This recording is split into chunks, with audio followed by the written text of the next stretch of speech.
जीव शरीर छोड़ करके जब जाता है, कहाँ जाता है, कैसे देह धरता है।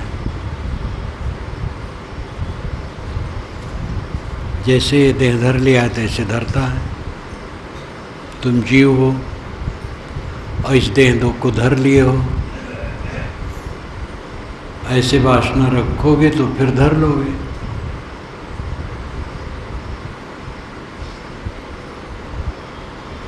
ध्यान में बैठते हैं तो आत्मा नहीं दिखाई देता है। कोई कहे कि मैं अपनी आँखों को निकाल कर हाथ में रख करके देखना चाहता हूँ, कितना भोला है। जब आँखों को निकाल करके हाथ में रख लेंगे तो कैसे देखेंगे? आत्मा का दिखता नहीं है, ये कौन कहता है? जो कहने वाला है वही आत्मा है। उसको जो दिखाई देगा वो माया की चीज होगी। देखने वाला खुद है। देखने वाले को देखो। देखो मतलब समझो।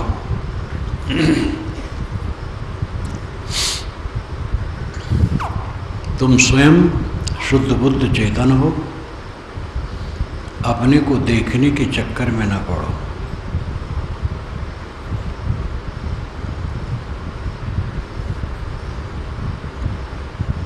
सदाचार की जरूरत है। खेत को गोड़कर, जोतकर, खाद पानी डालकर, उसकी कमाई करके तब बीज डालने से फसल होती है। हमारा अंतःकरण खेत है, इसकी कमाई होनी चाहिए। हमारे जीवन में जो सोचना, बोलना और करना होता है यही कमाई है। और गलत कमाई से हम बिल्कुल अपने से दूर हो जाते हैं। जीवन में गलत कमाई बहुत होती है। गलत सोचना, गलत बोलना, गलत करना। गलत और सही क्या है, इसका निर्णय भी कठिन है। लोग कहते हैं कठिन है और कठिन नहीं है। जब उलझा विचार है तो कठिन है, सुलझ जाए तो सरल है। धर्म की, अच्छाई की एक ही वाक्य में व्याख्या है। अपने पर संयम और दूसरे के लिए शील का बर्ताव। बस इतने में धर्म हो गया। अपने पर संयम और दूसरे के लिए शील का बर्ताव।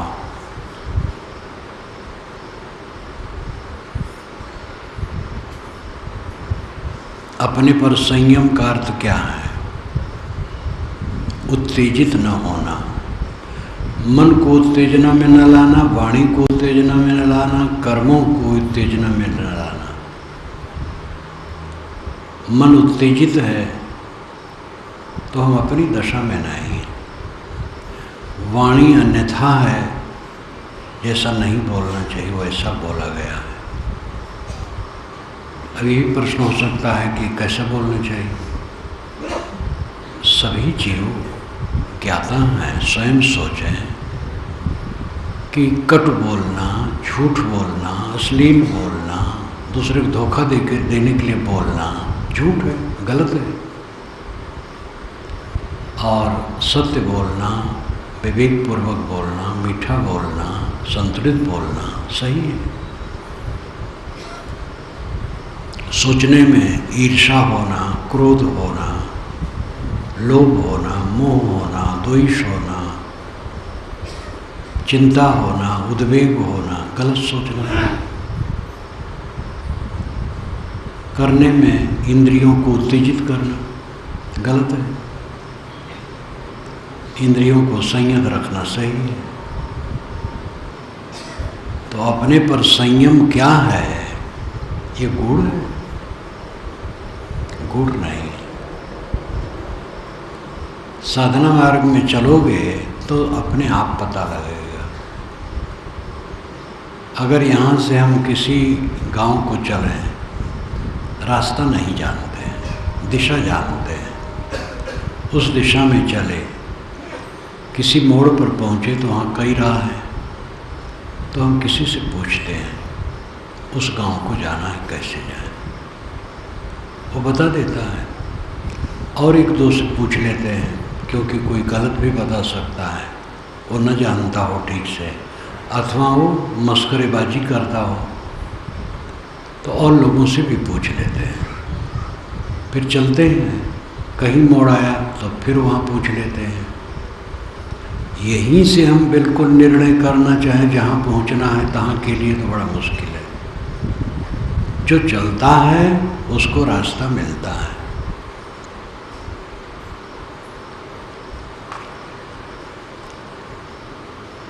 रात अंधियारी है, टार्च लेके हम चलते हैं। टार्च का प्रकाश 20 फीट जाता है और हमें जाना है 3 कोस। अगर हम ये तर्क करें कि हमारे टार्च का प्रकाश कुल 20 फीट जाता है, 3 कोस चलना है, तो हम कैसे चलेंगे, कैसे प्रकाश होगा? लेकिन ये तो सहज समझा जा सकता है कि हाथ में टार्च जला करके रख लो और चलते रहो। 3 कोस ही नहीं, 1000 कोस प्रकाश होता जाएगा। प्रकाश हाथ में है तो जहाँ आप रहोगे वहीं प्रकाश रहेगा। चलने से तब रास्ता साफ होता है, खड़े रहने से नहीं होता है। ये तो आप लोग सभी जितने यहाँ हैं, सब अपने अपने विषय में सोच करके निर्णय कर सकते हैं। मुझे स्वयं इसका अनुभव है। जहाँ जन्मा वहाँ का संस्कार मिला, वहाँ का पूजा पाठ, विश्वास। वेद उपनिषद अच्छे अच्छे ब्राह्मण के घर में भी करीब करीब नहीं होता है। अगर होता भी है तो धरा रहता है। जो पूजा पाठ होता है वो राम का, कृष्ण का, दुर्गा का, विष्णु का, शिव का, और एकादशी व्रत, तीर्थ, यही सब अच्छे अच्छे ब्राह्मणों के घर में रहता है। जो विद्वान ब्राह्मण उनके घर में भी यही रहता है। वेद शास्त्र अगर धरा है तो धरा है। कभी पढ़ लिए तो पढ़ लिए, तो पढ़ लिए तो भी कि हाँ पहले ऐसा विचार था, उसका प्रयोग नहीं है। प्रयोग है ये पौराणिक काल का। इसी ढंग से मुझे संस्कार मिला। ब्रह्मा, विष्णु, महेश, राम, कृष्ण, ये सब के प्रति भगवत बुद्धि और देवी देवता पूजना, एकादशी व्रत रहना और व्रत रहना, यही जब समझ में आया तो देखने में आया घर में और यही करने लगा। क्योंकि लगन तो थी, संस्कार तो था, चुटपन में करने लगा। एकादशी व्रत में निराहार रहता था। 18 वर्ष की उम्र के पहले 24 घंटा पानी नहीं पीता था, क्योंकि उसे भगवान मिलेंगे। जब कबीर साहब का बोध मिला है तब ये छुटा है। कबीर साहब को ज्ञान मिला तो पता लगा भगवान बाहर से कोई नहीं मिलता, कहीं स्वर्ग नहीं है। चित्त को शुद्ध करके आत्मज्ञान में रत होने की जरूरत है। ये समझ में बात आने लगी। पहले तो ये भी नहीं आई, बस देखता था, जानता था। आसपास में कुटी मठी हो, वैष्णवों के, कबीरपंथियों के, वहाँ भंडारा हो तो चला जाऊँ, वहाँ सुनो गुनो। खाता नहीं था कहीं किसी का कुछ, जो कुछ बन सकता था दे देता था और सुनता था और चला आता था। कुछ निर्णय नहीं हो पाता था। बस ये लगता था कि जो है सब भगवान की महिमा है, अच्छा है। जब पारखी संतों की झनकार सुनी तब चौंक हुई, तब धीरे धीरे कुछ कुछ समझने लगा। एक लागे तो नहीं, समझते समझते समझा। मन के विकार जो होते हैं नौजवानी में, सहज हर मनुष्य को होता, बूढ़ों को होता, तो नौजवानी तो नौजवानी, वो मन का विकार था, उद्वेग था। उसको धीरे धीरे समझ में आया और सब साफ होता गया, साफ होता गया। तो एक लागे तो नहीं हुआ। समझते समझते समझा। जब मैंने आवाज़ सुनी अवतारवाद कुछ नहीं है, ये कल्पना है, तब मैं कहूँ कि कबीरपंथी कैसे कहते हैं नरसिंह भगवान खंभा फाड़ के निकले, ये भी झूठ हो जाएगा।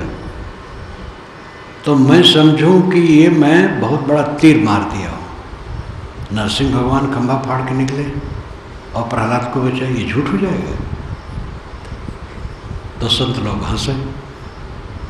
और पहली बार तो मुझे याद है, घर से 3 किलोमीटर होगा चनरदीप घाट, कुआनो नदी पर, वहाँ कार्तिक पूर्णिमा को मेला लगता है। मैं वहाँ आया तो एक वैष्णव संत रहे, वो घेर करके थोड़ी जगह वहाँ बैठे और उसमें मूर्तियाँ अपनी ला करके रखे रहे, कई मूर्तियाँ देवी देवता के। और वहीं बढ़ारा के संत आए थे, पारखी बैठे थे, और वो खूब खंडन करें, कहें देखो ये मूर्ति लेके बैठे हैं, और ये मूर्ति की छाती पर चढ़ करके लोग कलाकार छीने हैं। और ठीक किए वो जो कट खंडन करें, और जो वैष्णव संत रहे वो बैठे मुस्कराते रहे, कुछ नहीं बोले। वहीं पास के रहे, सब जानते रहे, लेकिन अब चढ़ावड़ा होता था इसलिए करते थे। वहीं पर अधिकारी साहब आए थे जो हमारे गुरु जी के गुरु भाई थे, और हमारे गुरु जी की उम्र से भी ज़्यादा थे, पूर्ण साहब उनका नाम था। वे आए थे, उनको पहचान लिया। तो उनसे मैंने कहा कि साहब नरसिंह भगवान खंभा फाड़ के निकले, ये भी झूठ हो जाएगा। तो ज़्यादा पढ़े लिखे नहीं रहे, बीजक रखे रहे, तो निकाल करके 8वां शब्द हमें दे दिए, पढ़ लो। तो उसमें पढ़ने में यही आया, खम्भ फोर जो बाहर होई ताय पति, ये सब कोई हरणा कुछ नखवद्र विदारा सो करता नहीं होई। तो इतने में तो समझ में नहीं आया। ये आया कि खंडन कर रहे हैं, लेकिन अब खंडन कोई कर सकता है, सत्य का भी खंडन लोग करते हैं। समझ में नहीं आया। धीरे धीरे समझ में आया कि ये अतिशयोक्तियाँ हैं, महिमाएं हैं, ऐसा कुछ नहीं हुआ है। तो समझते समझते तब समझा, एक लागे नहीं समझा। मन का विकार भी एक लागे नहीं दूर हुआ, धीरे धीरे दूर हुआ, करते करते हुआ। किसी दिशा में संपन्नता तत्काल नहीं होती है। साधना में भी संपन्नता लगे रहने से होती है, और जब लगा रहे तब ढील ढाल हो जाएगा बीच में, तो फिर गड़बड़ हो जाएगा। लगा रहा है और तेज होके लगा रहा है, लगन से, सफलता पक्की है। और तरफ असफलता की संभावना है। कितने नर नारी विवाह करते हैं और इच्छा होती है संतान हो, धनी है, दोनों स्वस्थ हैं, लेकिन उनको बच्चा नहीं होता है। अब इसको क्या करेंगे? कितने लोग पूंजीपत बनना चाहते हैं और मेहनत करते हैं, पूंजीपत नहीं बन पाते हैं। बच्चा भी होता है तो रोगी निकल जाता है, बड़ा हुआ तो अहंकारी निकल जाता है। जिसको सफलता होती है कि लड़का ठीक ठाक है, तो उनको भी अंत में लगता है कि अरे तो मनमानी हो गया। वो अपनी गलती है, उसकी गलती नहीं है। जवान होगा तो अपने ढंग से चलेगा ही। तो दुनिया की चीज़ों में जैसा हम चाहते हैं वैसी सफलता असंभव है। और फिर धीरे धीरे अपना शरीर बूढ़ा होता है, ऐश्वर्य भरा है, लेकिन भोग नहीं कर सकते हैं। ऐसे ऐसे पूंजीपति जिनके अरबों खरबों की संपत्ति है, लेकिन वह सूखी रोटी और उबली सब्जी उनको विवश होकर खाना है, क्योंकि रोग है, बुढ़ापा है और रोग है, पचेगा नहीं, खराब कर देगा। दुनिया में सबको हारना है। दुनिया की सफलता नाम मात्र होती है, बाकी असफलता असफलता, लेकिन कल्याण मार्ग में पूरी की पूरी सफलता। इसमें असफलता की बातें नहीं है। असफलता है तो अपनी कमजोरी है, ठीक से समझते नहीं हैं और करते नहीं हैं। समझ की कमी है, करने में भी सफलता नहीं होती है।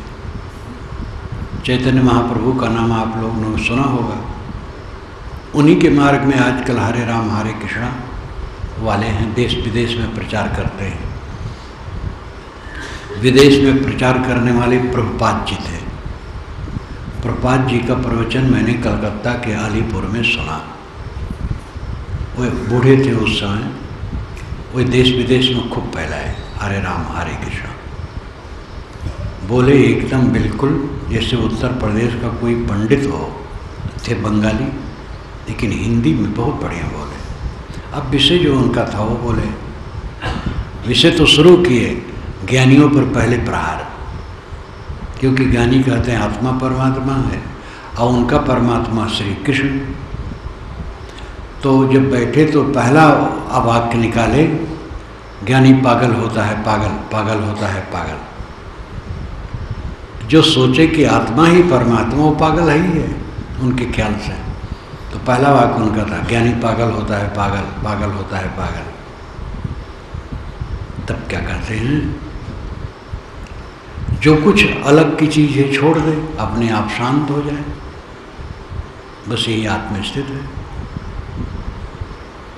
तो मैंने सोचा ये तो ज्ञानी एक बात कह दी, ये वो पागल हो गए। तुरंत ये बात कहे। अब यहाँ कृष्ण का कोई गुंजाइश ही नहीं है। बाहर की चीज छोड़ के अपने आप में शांत होने में राम कृष्ण कबीर बुद्ध किसी गुंजाइश ही नहीं है।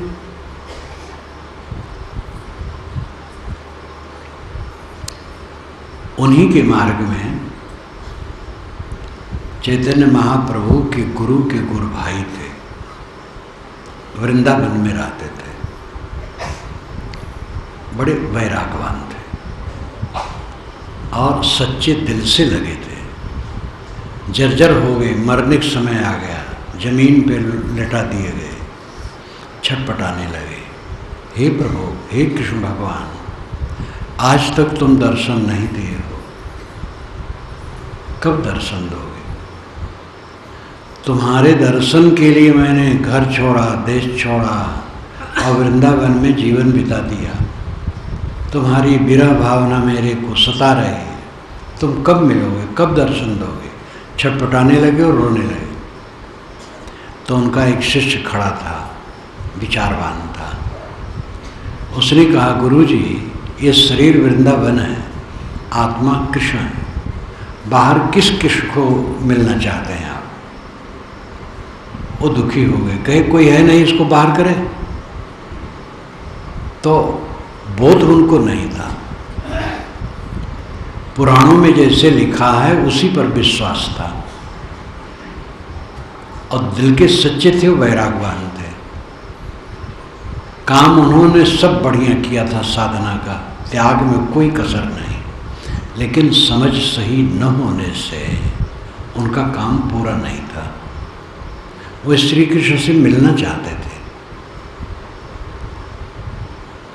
ईसाई लोग भी कई बार हल्ला करते हैं, ईसा मिलेंगे। एक बार तो गोवा में ऐसा हल्ला हुआ, गोवा या पूना के लिए है कि अमुक तारीख को अमुक टाइम में ट्रेन से ईसा उतरेंगे। ये पूना की बात है। तो इतनी भीड़ हुई, सरकार को पुलिस का बड़ा प्रबंध करना पड़ा। सरकार के लोग तो समझ रहे थे बदमाशी है, लेकिन अब जब भीड़ आई तो प्रबंध उसका करना कर्तव्य है। और कहाँ ही सहने वाले हैं। जिसने शरीर छोड़ दिया क्या वो देहधारी होकर के आ सकता है? छोड़ जो पुनर्जन्म की बात तो अलग है, कर्म संस्कार बस वो देह धरेगा, लेकिन उसी रूप में कोई आ सकता है। कोई कबीर पंथी कबीर साहब से मिलना चाहे तो धोखा ही तो है। यथार्थ ज्ञान हो और सदाचार का पालन हो, ये प्रथम भूमिका है साधकों की। ये विशेष खुशी की बात है कि भारतीय परंपरा के जो मूल शास्त्र हैं उसमें अध्यात्म की बात जो बताई गई है वो आत्मा के लिए बताई गई है।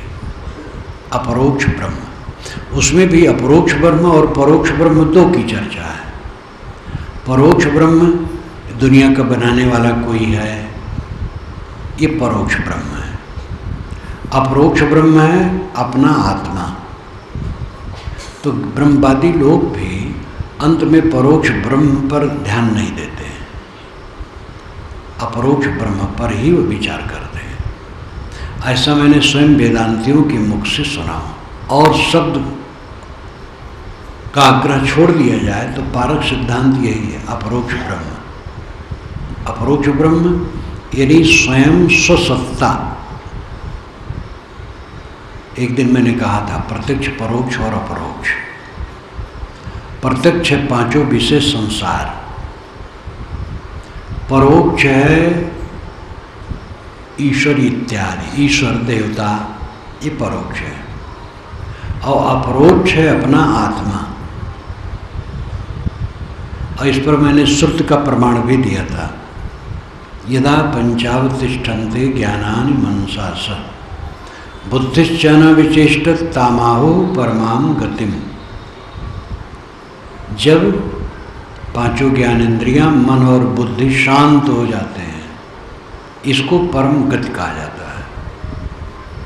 पाना नहीं कहा, कुछ पाना नहीं।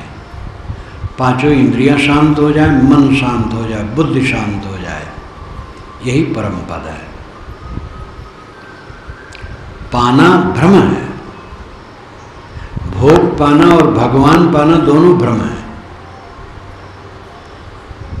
भोग पाना, भोग के लिए तो हम भटकते ही हैं, दुखी हैं अनादिकाल से। भोग रोग है। हर मार्ग के ज्ञानी को ये तो समझ होती है कि भोग नहीं, भोग त्याग है। लेकिन भगवान पाना चाहिए, ये ज्ञानियों और भक्तों को बड़ी बेताबी भगवान मिले। और पक्का समझ लो कोई भगवान मिलने वाला नहीं है। अब भगवान मिल जाए तो क्या करेगा? आप विश्वास से नहीं करेंगे। अगर कृष्ण राम कहीं आ जाए, कबीर साहब आ जाए, तो आप कहेंगे कबीर हैं, ये नहीं है, ये राम है, ये कृष्ण है। आप विश्वास नहीं करेंगे। रामकृष्ण के ज़माने में उनका आदर हुआ है। महाराज राम लंका से लौट के आए हैं, अयोध्या में तिलक हुआ है, राज तिलक। और उनकी निंदा सुनी हुई है अयोध्या भर में कि ये सीता को जो रावण के घर में इतने दिन रही, फिर उन्होंने पत्नी बना ली।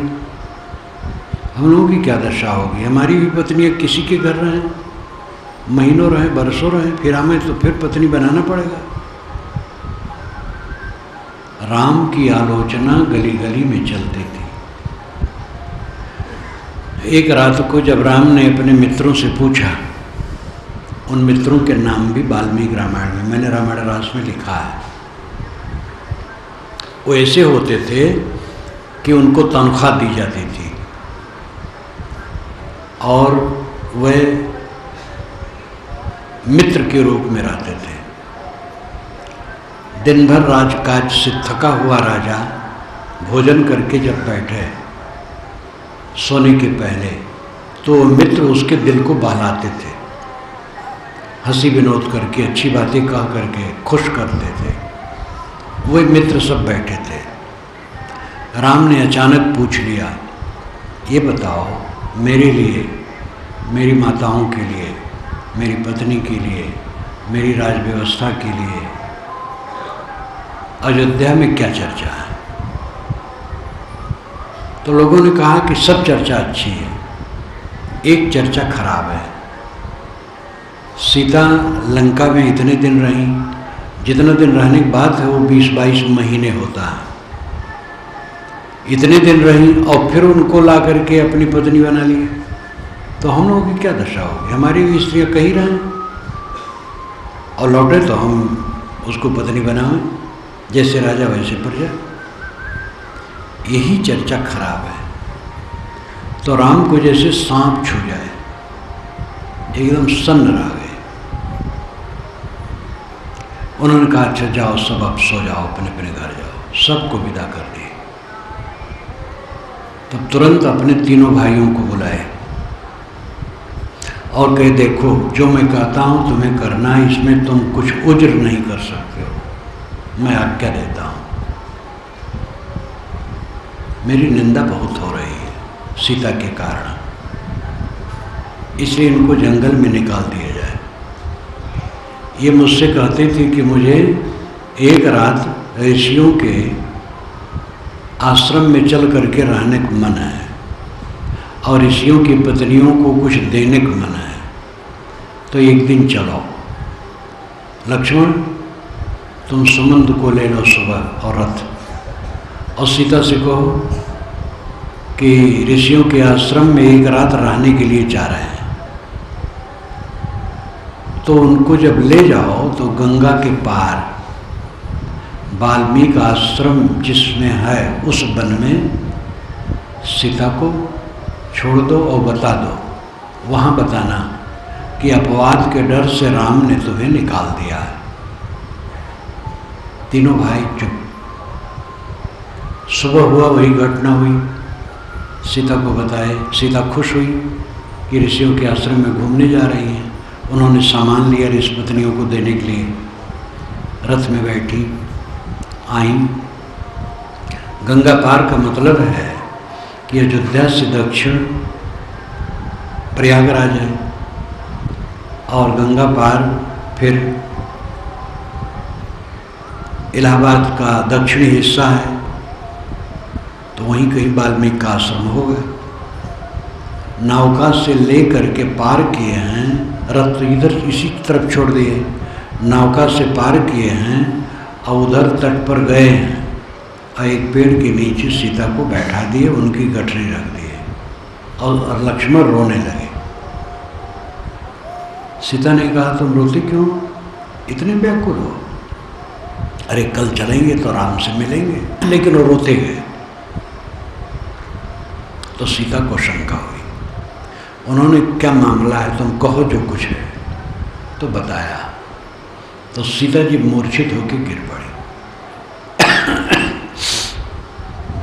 जब जगी तो रोने लगी कि यही करना था तो हमें वहीं बता देते, लंका में तो मैं आत्महत्या कर लेती। बहुत दुखी हुई। आप विचारिए, अयोध्या वाले राम और सीता को समझ पाए? नहीं समझ पाए। सीता जी अपनी खुशी से रावण यहाँ नहीं गई थी, तो जबरदस्ती पकड़ी गई थी और जेल खाने में डाली गई थी। अशोक बनिका में, हर राजमहल के पास अशोक बनिका होती थी, अशोक वन, फुलवारी, और राजाओं के विलास के लिए होती थी। उसी में सीता को रख दिया गया था। और रावण की नैतिकता थी कि तुम खुश हो मेरी पत्नी बनो, जबरदस्ती नहीं करता था। उसकी क्वालिटी घटाने के लिए पंडितों ने लिखा है कि उसको श्राप था, जबरदस्ती करता तो मर जाता। ऐसा कुछ नहीं, ये उसकी नैतिकता थी कि तुम खुश हो मेरी पत्नी बन जाओ। लेकिन सीता कभी नहीं इसको स्वीकारी। तो सीता जी बिल्कुल निर्दोष है और राम ले आए, बहुत अच्छा किए। लेकिन अयोध्यावासी नहीं समझ सके। राम सीता अब नहीं है, लेकिन अयोध्या में देखो सैकड़ों मंदिर हैं राम सीता के। गली गली में सीताराम सीताराम सीताराम की ध्वनि है। कोई महापुरुष होता है, कितने लोग समझते हैं, जब वो नहीं रहते हैं तब समझते हैं। बलवंत जी की मुझे याद आती है। बलवंत जी गांधी जी के एक शिष्य थे, उनके आश्रम में रहते थे, गायों की रक्षा में की तरफ रहते थे। एक एक व्यंग गांधी जी को लिख के भेजते रहते थे, कटुकाते रहते थे बीच बीच में। गांधी जी की जब हत्या हुई दिल्ली में, तो कहे कि वहाँ जाऊँगा तो मुझे तो प्रवेश भी नहीं मिलेगा, नहीं गए। फिर पीछे घर चले गए। घर से जब कभी आए जहाँ गांधी जी बैठते थे, उन्होंने लिखा है कि जब मैं वहाँ पहुँचा तो बाहर आके गिर पड़ा और जोर जोर से रोने लगा। मैं बापू को ठीक से समझ नहीं पाया। जब तक वे थे मैं उनको ठीक से नहीं समझ पाया और रोने लगे। संसार की कथा ऐसी है, कितने लोग समझते हैं।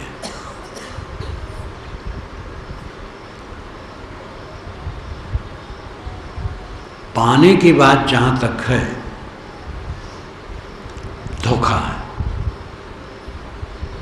भोग तो धोखा है ही है, लेकिन कोई भगवान परमात्मा बाहर से मिलता है, ये भी धोखा है। और ये धोखा की बात महाकाव्य और पुराणों में, वेदों में नहीं, 6 शास्त्रों में नहीं, उपनिषदों में नहीं। उसमें जहाँ अपरोक्ष ब्रह्म की बात है, वहाँ अपने आप आत्मा के लिए है। आत्मा को पहचानो। वेद का एक वचन, एक मंत्र कितना मोहक है। कुददर्श प्रथमं जायमानं स्तनवन्तं यदनस्ता विभर्ति भूम्या सुसृगात्मा क्वचित् को विद्वान वगात पृष्ठमेतत्। ये दीर्घतमा का कहा हुआ है, दीर्घतमा ऋषि। इनके वचन बड़े मार्मिक हैं। कुददर्श किसने देखा? प्रथमं जायमानं पहले उत्पन्न होते, स्तनवंतम यदनस्ता विभर्ति। अनस्था अपार्थिव सूक्ष्म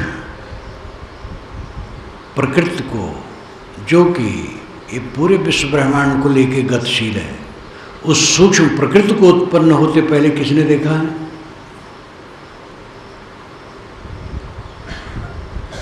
ये कितना बढ़िया तर्क है, एकदम वैज्ञानिक है। जो मूल पदार्थ है, मूल पदार्थ कहीं उत्पन्न होता है? वो तो अनादि होता है।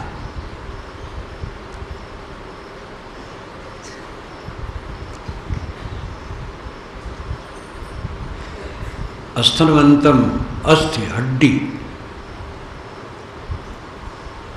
अनस्था हड्डी रहित, कोमल सूक्ष्म। ये संसार, पर्वत, जंगल सहित चांद सितारे, ये सब हड्डी वाले हैं, यानी पार्थिव है, स्थूल है। और जो सूक्ष्म प्रकृति है वो सूक्ष्म है, वो हड्डी रहित है, पार्थिवता रहित है। वो सूक्ष्म प्रकृति ही मूल है।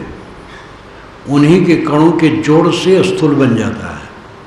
उस सूक्ष्म प्रकृति को उत्पन्न होते किसने देखा है? ये तर्क बिल्कुल वैज्ञानिक है। मतलब सूक्ष्म प्रकृति अनादि और नित्य है। भूम्या असुर सृगात्मा क्वचित्, भूमि असु असृग, ये 3 पद है।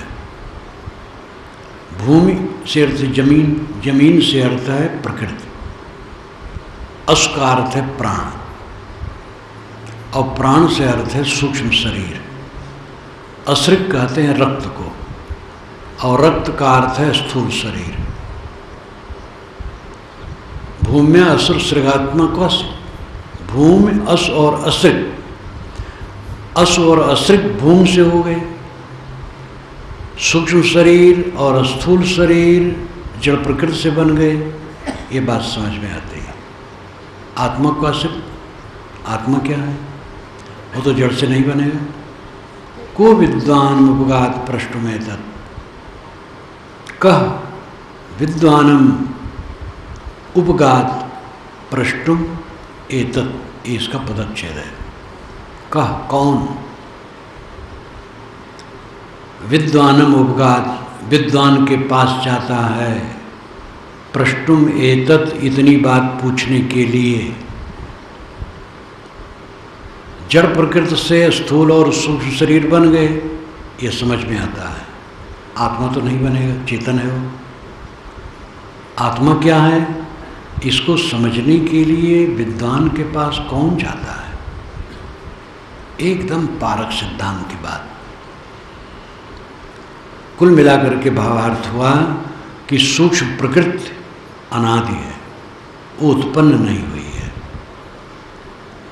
और स्थूल सूक्ष्म शरीर जड़ पदार्थों का कार्य है, लेकिन आत्मा इससे अलग है। परंतु आत्मा के विषय में जिज्ञासा कितने लोगों को है। पेट और भोग, मान बढ़ाई और अहंकार, भूल भुलैया, इसी में सब जीव पड़े हैं। ये बात बिल्कुल अपरोक्ष ज्ञान का है। ऐसे वेदों में जहाँ की प्राकृतिक शक्तियों को देवी देवता मान करके प्रार्थनाएं हैं, आप वैसे वेद पढ़ें तो थक जाएंगे, ऊब जाएंगे।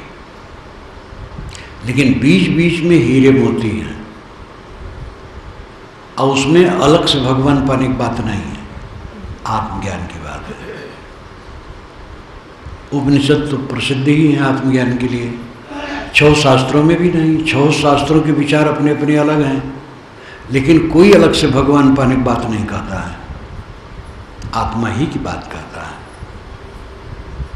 ये जब से महाकाव्य बने, रामायण और महाभारत, और फिर पुराणों का विस्तार हुआ, इसमें ये बातें आई हैं। स्थूल भगवान राम कृष्ण विष्णु शिव देहधारी भगवान से मिलने की बात, लेकिन इनमें भी वो ज्ञान की बात बारंबार आई। वाल्मीकि रामायण में भी आई थोड़ी मोड़ी, महाभारत में तो बहुत आई। महाभारत लोग सुन करके लोग यही मान लेते हैं कि वो लड़ाई झगड़े की पुस्तक है तो जरूर, लेकिन जितना उसमें ज्ञान भरा है, कोई भी हिंदू शास्त्र में उतना नहीं है इकट्ठा। अद्भुत ग्रंथ है महाभारत। मैं कई बार आप लोगों के बीच में कहा, सांख्य दर्शन और प्रज्ञा दर्शन, ये दोनों दर्शन की बातें उसमें भरी हैं, जो पारक दर्शन के अनुकूल है। ये पुराण और महाभारत और रामायण जब से बने 2500 वर्षों से इधर ज्ञान में गिरावट आई है, और स्थूल भगवान के पीछे लोग पड़ गए, और पंडित लोग इसी का प्रचार करने लगे, क्योंकि इसमें कमाई हो सकती है। उपनिषद पढ़ें तो कौन सुनेगा, वेद पाठ करें कौन सुनेगा, शास्त्रों पर कहीं सुनाएं कौन सुनेगा।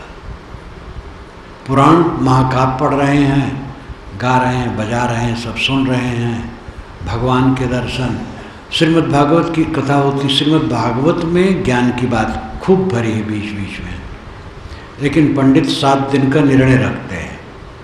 पहले दिन धुंधकारी की कथा, फिर एक दिन कृष्ण का जन्म, बाल लीला, फिर कंसवध, रासलीला, बस वो चुने रहते हैं, वही सब कह लेते हैं, और उसमें ज्ञान की बातें कहते ही नहीं है, क्योंकि उसके योग्य वो खुद नहीं है। श्रोता तो जो सुनाया जाए सुनेंगे, हमारे भी श्रोता कहीं दूसरे थोड़े होते हैं, यही संसार के लोग होते हैं, और ज्ञान की बात सुनाई जाती, हजारों लोग सुनते हैं, लेकिन पंडित स्वयं ही कार्य बना बैठा है, वो ज्ञान की बात सुनाता ही नहीं है। इसलिए 2500 वर्षों से स्थूल भगवान को पाने के चक्कर में लोग पड़े हैं।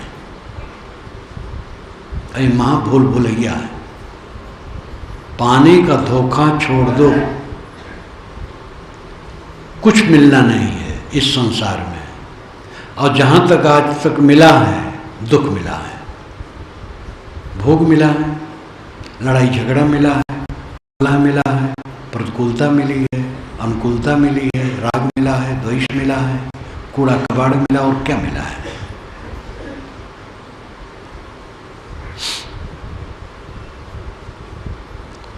इन सब से अपनी दृष्टि को बदलो। जीवन का जितना हिस्सा बीत गया उस पर ध्यान दो, उसमें क्या मिला है? धक्के के अलावा और कुछ मिला है? धक्के धक्के धक्के, चारों तरफ से धक्के। इसमें बैठे लोग कुछ कम उम्र के होंगे, अभी उनका विवाह नहीं हुआ होगा। जितने गृहस्थ हैं करीब सब का विवाह हुआ है। बूढ़े बूढ़े लोग सोचें, वो एक दिन दूल्हा बने थे। जब दूल्हा बने थे तो उनमें कितनी गर्माहट थी। आज किसी बूढ़ा से पूछे कोई कि बाबा आप जब दूल्हा बने थे आज कैसे लगता है, तो चिढ़ जाएगा, ये हमारा मजाक उड़ाते हो। बूढ़े को दूल्हा कोई कहता है? बूढ़ा बेचारा यही कहेगा, उत्तर देगा कि मैं धोखा खा गया। धोखा होएगा। रमई काका एक विद्वान लखनऊ में थे, तो विद्वान थे लेकिन देहाती भाषा में वे व्यंग्यात्मक लिखते थे। मैंने कई बार आपको सुनाया भी है। लिखते हैं, मैं गया अमीनाबाद, लखनऊ में अमीनाबाद बहुत बड़ा बाजार है। मैं अमीनाबाद गया और वहाँ पर एक दुकान पर स्त्री का पुतला खड़ा था। मैं समझा कोई धनी मानी घर की युवती खड़ी है, तो मैंने कहा मैडम नमस्कार। लोगों ने कहा रे रमई काका ये पुतला है, तो फिर धोखा होएगा, धोखा होएगा। ये अवधी भाषा है, धोखा होएगा। दूसरे दिन मैं फिर अमीनाबाद बाजार में गया तो एक स्त्री सज धज के खड़ी थी। मैं समझा पुतला है। तो उस पर हाथ रखा तो उसने मारा एक चाटा मुझे। तब मैंने कहा धोखा होएगा।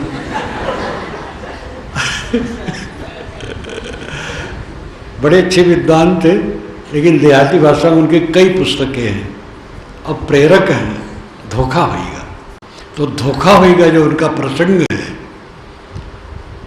आदमी सोचेगा विवाह के कुछ दिन बाद, तत्काल नहीं, तो यही सोचेगा धोखा होएगा। लेकिन अब विवाह लोग न करें ये संभव नहीं है। विवाह नहीं करें गड़बड़ करेंगे, इसलिए धोखा खा लें। धोखा खाने के बाद जग जाएं, सावधान हो जाएं। और पत्नी से, पति से, पुत्र से आपको क्या मिलेगा? व्यवहार है, सबके साथ सुंदर बर्ताव करो। इस संसार में धक्के के अलावा और कुछ मिलना नहीं है। विवेकवान सारा अमर्ष छोड़ देता है, अमर्ष, ग्लानि, क्रोध छोड़ देता है। किसी ने हमें कुछ कहा, आदर दिया, घृणा किया, अस्तुत किया, निंदा किया, तिरस्कार किया, सत्कार किया, चीजें दी, चीजें छीन ली, यही तो हुआ है। प्रिय मिले, अप्रिय मिले, कुछ है नहीं, सब झूठ हो गया। उसको हम क्यों सोचें? और वर्तमान में जो है ये भी झूठ हो जाएगा, तो क्या महत्व है इसका? किसी ने हमें कट कह दिया, फिर वो मीठ कहेगा। मीठ कहा वो भी कट कह सकता है। कोई हमें कुछ दे दिया, दे दिया, ले लिया, ले लिया, क्या धरा है? सब बातें मर जाती हैं। वर्तमान में जिससे हम आंदोलित होते ये भी मर जाएगी। ये बारंबार मैं आप लोगों से कहता हूँ कि अपने साथियों से प्रेम का बर्ताव करो। ये सबसे बड़ा नुकसान है चारों तरफ। साथियों से लोग अच्छा बर्ताव नहीं कर पाते हैं। और उसमें काढ़िया एक टिप्पणी, लड़का उद्दंड है, मनमानी है, पत्नी भी उसी तरफ है। कितने पुरुषों को यही शिकायत रहती है, और कारण उसमें माताएं, उनका हृदय रहता है रागात्मक, स्नेह भाव। पुरुष लोग तो बस गर्म ज़्यादा रहते हैं, शासन करने वाले। तो पिता लड़के को टेढ़े कहता है, माताएं प्यार करती हैं। तो पुत्र पिता के पास कम बैठता है, माता के पास बैठता है। तो पिता समझता है बस ये लड़के भी उसी तरफ हैं और मेरी पत्नी भी लड़कों की तरफ है। एक सज्जन तो मुझसे सीधे आके गए, धनी आदमी और भक्त है मेरे, उनकी पत्नी ज़्यादा है, वो भी उन्हीं के साथ लगे हैं। तो कहे शायद देखो 3 लड़के हैं और उनको मैं डांटता हूँ तो ये उसी की तरफ हो जाती हैं। तो मैंने कहा तुम भी उसी तरफ हो जाओ। तो चुप हो गई। अब उस अहंकार स्वभाव अलग रहेगा ही, अलग रहेगा और विरोधी भी रहेगा। आपके स्वभाव के विरोध में भी किसी का स्वभाव रहेगा, जो आप हैं उसके बिल्कुल विपरीत हो सोचेगा, ये उससे भी प्यार करो, और ठीक हो जाएगा, सम हो जाएगा, शीतल हो जाएगा। और कड़ा करोगे तो गड़बड़ हो जाएगा। लड़के पर लोग कड़ाई करना शुरू करते हैं, जवान हुआ तो बस सोच लेते कहा नहीं मानता तो बोलना बंद कर दी, फिर कहे तो कट कहे तो लड़का उनके पास बैठना बंद कर दिया, बोलना बंद कर दिया। चूड़ी आप कसते गए, कसते कसते चूड़ी ठरक जाएगी और खुल जाएगा। बहुत चूड़ी कसोगे तो चूड़ी कहाँ तक संभालेगी, चूड़ी टूट जाएगी, कुछ फायदा नहीं होगा।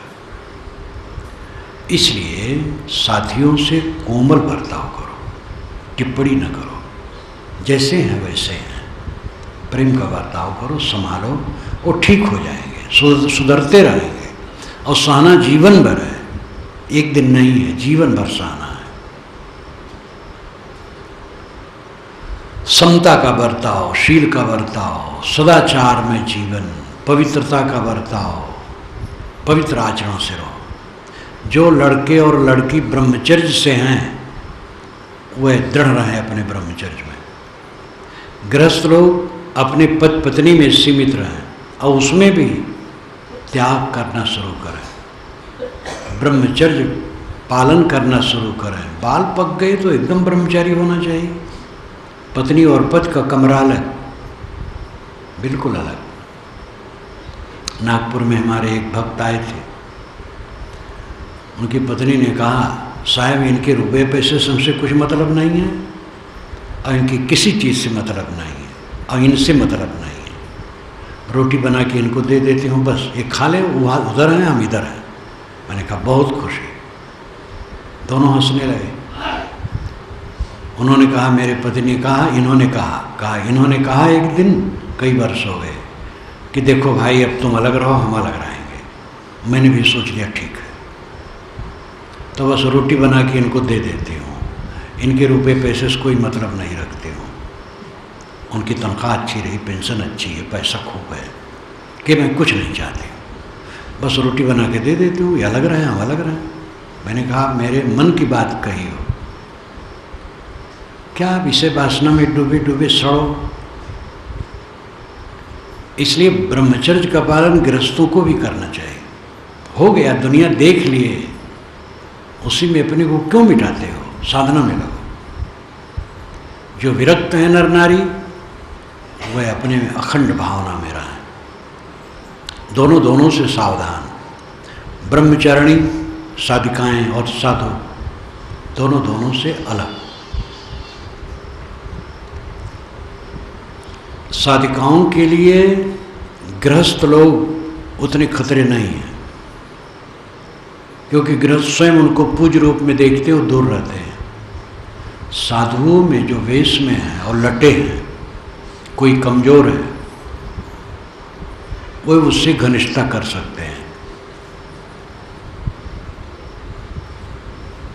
गृहस्थों की हिम्मत ऐसी नहीं होगी। साधु वेशधारी में जो लटे ठीक ठाक नहीं है, वे घुसना चाहेंगे।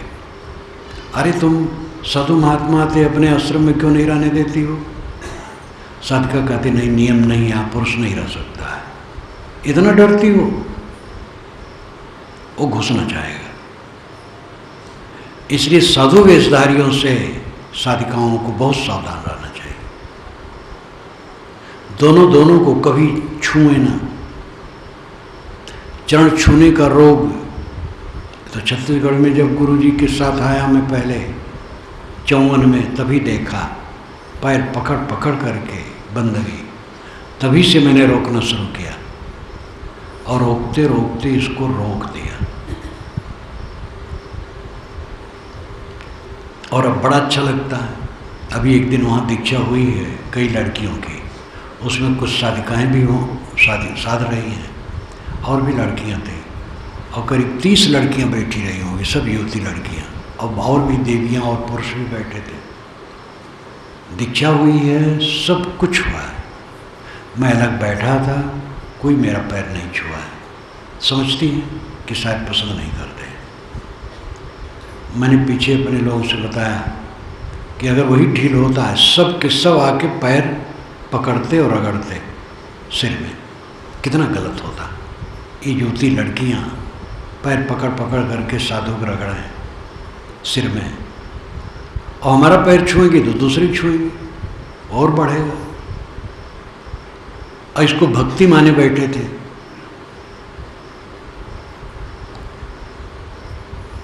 साधिकाएं किसी पुरुष से अपना पैर न छुआएं। स्त्रियों से भी छुआने की जरूरत नहीं है।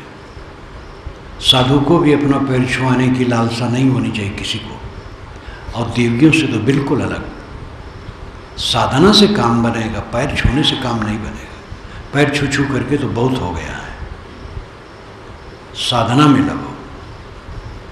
और कड़ाई, जहाँ साधिकाएं हैं वहाँ कोई साधु की छाया नहीं होनी चाहिए, और जहाँ साधु हैं वहाँ साधिकाएं हैं, वहाँ से दूर रहें। इसमें कड़ाई रखेंगे तब दोनों का आदर्श जीवन ऊंचा होगा। इसमें ढील होंगे तो फिर सब विनाश है। ऐसे गृहस्थों में, गृहस्थ है किसी के घर गया, वहाँ स्त्री हैं, वहाँ बिल्कुल न बैठे, दूर से ही बात करके चल रहे। स्त्री किसी के घर गई, वहाँ पुरुष हैं, वहाँ से दूर से ही चल रहे। इसकी परहेजगारी की बड़ी आवश्यकता है। जहाँ पतन होता है, चाहे साधु का पतन हो चाहे गृहस्थ का, वहाँ पर कुसंग के कारण होता है। नियोजित ढंग से पतन करने की इच्छा वाले कोई होते हैं, वो फाड़ बांध करके पतित होना चाहते हैं। ऐसा बहुत कम होता है। कुसंग के कारण आवरण आता है, फिर वो फंस जाते हैं। मन अच्छा है, ईमानदार है, लेकिन कुसंग करने लगे। स्त्री है तो पुरुष है तो स्त्री की संगत करने लगा, और अभेद बर्ताव करने लगे। धीरे धीरे मन में मोह उत्पन्न होगा, और एकांत लोकांत हुआ, बा जाएंगे। फिर ज्ञान काम नहीं करेगा, ये पक्का समझ लो। कुसंग से ही पतन हर जगह होता है। कमर कस के पतित होने वाले कहीं बिरले होते हैं। महालंपट कोई हो और किसी स्त्री के पीछे पड़ा हो, या कोई ऐसी स्त्री हो किसी पुरुष के पीछे पड़ी हो, ऐसा बहुत कम होता है। लोग ईमानदार होते हैं, भक्ति भावना वाले होते हैं, और दिल में ठीक रहता है, लेकिन वो संयम नहीं बरतते हैं, जो मर्यादा है नहीं पालन करते हैं, और एक साथ इकट्ठा बैठना उठना हंसना बोलना निकट आना शुरू कर देते हैं, और शुरू करते करते फिर मन में मोह उत्पन्न होता है। मोह उत्पन्न होता है, फिर विकार उत्पन्न होता है, फिर एकांत लोकांत पाए और भागे। इसलिए इन बातों पर सावधान रहना चाहिए। सदाचार का पालन, संयम का पालन, चरित्र जीवन में सब कुछ है। चरित्र खो गया सब बेकार हो गया। इसलिए चरित्रवान रहो और फिर वासना त्याग करके शांति का काम अंतिम है। चरित्र बढ़िया रहेगा तो वासना त्याग करने में आपको शक्ति रहेगी। चरित्र ढील ढाल रहेगा तो वासना त्याग क्या कर पाओगे। मन चंचल, तन चंचल, व्यवहार ठीक नहीं, ऐसा क्या कोई साधक हो सकेगा। जो अपने में सशक्त है वही ऊपर उठ सकता है। चरित्रवान बनो और वासना त्याग करके इसी जीवन में शांति लो। चित्त में जो वासनाएं आती हैं देखिए सुने भोगेगी, बेकार की हैं। पुरानी पुरानी बातें याद कर करके क्या पाओगे। और वर्तमान में ही जो आया और गया कुछ रहता है। इसलिए साधक को इतना मजबूत दिल का होना चाहिए कि किसी बात में प्रभावित न हो। सब एक सपने की तरह है। आया और गया, आया और गया, लेकिन उसका प्रभाव अमिट पड़ता है। इसलिए गलत प्रभाव ना लो, अच्छा प्रभाव लो। ये स्त्री पुरुष गृहस्थ विरक्त सब के लिए सद्गुरु का आदेश है। साखी ग्रंथ में तो यहाँ तक आया है, जो जननी हो, अपनी जननी हो, तबो न बैठे पास। जवान लड़का है, जवान माँ है, तो एकांत लोकांत में न बैठे, यहाँ तक कहा गया है। कुसंग का परहेज। कुसंग क्या है? विरोधी आलंबन। स्त्री के लिए पुरुष, पुरुष के लिए स्त्री, विरोधी आलंबन है। इसलिए बड़ी सावधानी से रहना चाहिए। सदाचार का पालन, संयम, और फिर पाने की चीज अपना आपा है, नित्य प्राप्त है। वासना त्याग करो, आसक्ति त्याग करो, अपने आप में तृप्त, भय रहित, शोक रहित, चिंता रहित, मोह रहित। मैंने एक दिन उदाहरण दिया था। एक शिष्या है मेरी, दूर प्रदेश में है, बहुत साहस वाली है। उसने कुछ इलाहाबाद भेजा था दान रूप में, तो पूछा, तो फ़ोन से आया यहाँ, फ़ोन तो यहाँ पर है। तो मैं भी फ़ोन लिया। मैंने कहा भजन साधना ठीक चलती है? कहे साहब कोई भय नहीं है जीवन में। और यूँ 50 वर्ष के अंदर है और दुनिया में है, बाल बच्चे हैं। कहे साहब, इतना साहस से उसने कहा, साहब कोई भय नहीं है। उसकी बात सुन करके मैं खुश हो गया। मैंने कहा बेटी धन्य हो, ये प्रशंसा योग्य है। क्या भय, क्या छूटेगा? सब छूटने वाली चीज है। पकड़ना ही हमारी मूर्खता है। पकड़ने के नाते हम भयभीत हैं, और कितना पकड़ो छूट के रहेगा। इसलिए छोड़ दो, मोह छोड़ दो, निर्भय हो जाओ। कहाँ कबीर ते उबरे, जाहि न मोह समाए।